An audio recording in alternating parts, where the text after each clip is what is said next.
Peki diye karşıyım.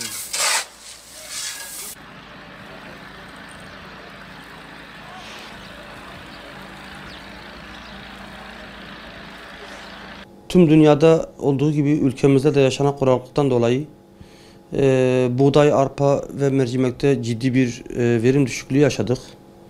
Dolayısıyla fiyatlara ciddi oranda yansıdı.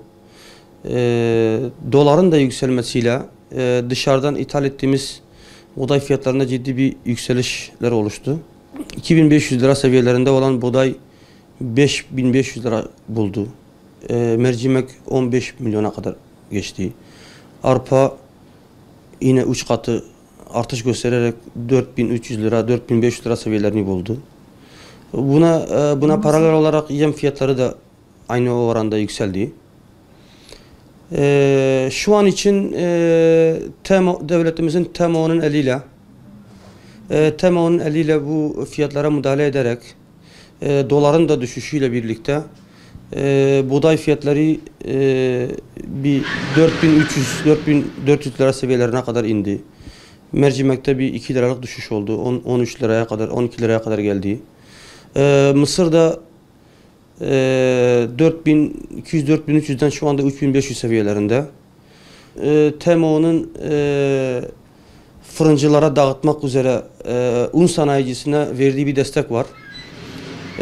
3000 TL'den fırıncılara ucuz un vermesi için TMO yeterli olmasa bile fırıncılara vermek üzere un dağıtıyor. 200 TL'den un vermeleri gerekiyor. Ne kadar az ne kadar çok ama şu anda piyasaya yansımış. Ama bu kuraklığın da etkisiyle bunun uzun vadeli bir çözüm olmadığını düşünüyoruz.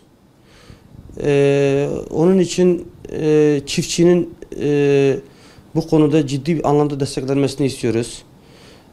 Şu anda gözlemlediğimiz kadarıyla özellikle arpa ve buğdayda ciddi bir ekim alanı azlığı var. Vatandaşımız arpa ve buğday ekmekten vazgeçmiş gibi görünüyor.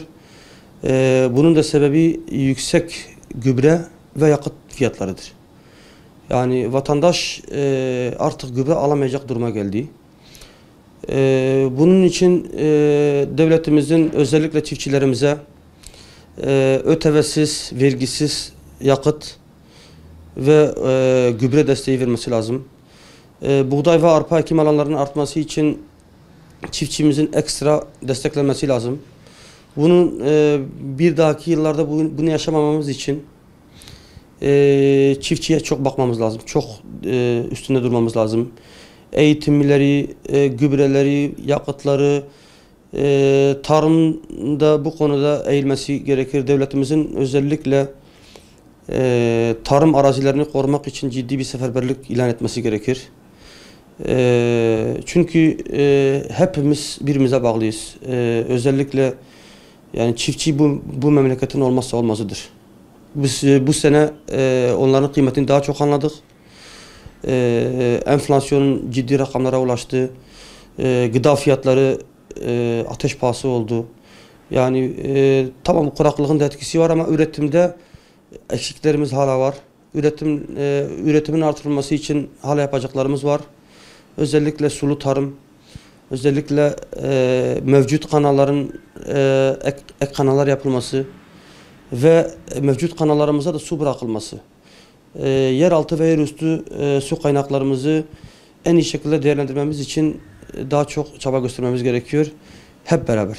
Hem çiftçi hem hükümet hem vatandaş bu konuyu iyice bir incelemesi lazım, iyice bir değerlendirmesi lazım. Vatandaş israf anlamında gerekeni yapacak, çiftçi üretecek, devlet destekleyecek. Hep beraber hepimiz bu gemideyiz. Şu an çiftçi desteklenmek istiyor. Çiftçi gerçekten korkuyor. Ben bu fiyatlara ben buğdayı mal edeceğim ama ben yazın bu fiyatlara satamayacağım. Onun korkusuyla yüksek gübre, yüksek yakıt fiyatlarından dolayı girdi fiyatları çok artıyor. Bu buğday yani önümüzdeki sene ürettiği buğdayın daha büyük bir maliyet ortaya çıkmasına sebep oluyor. Tamamen şu an için çiftçi önünü göremiyor.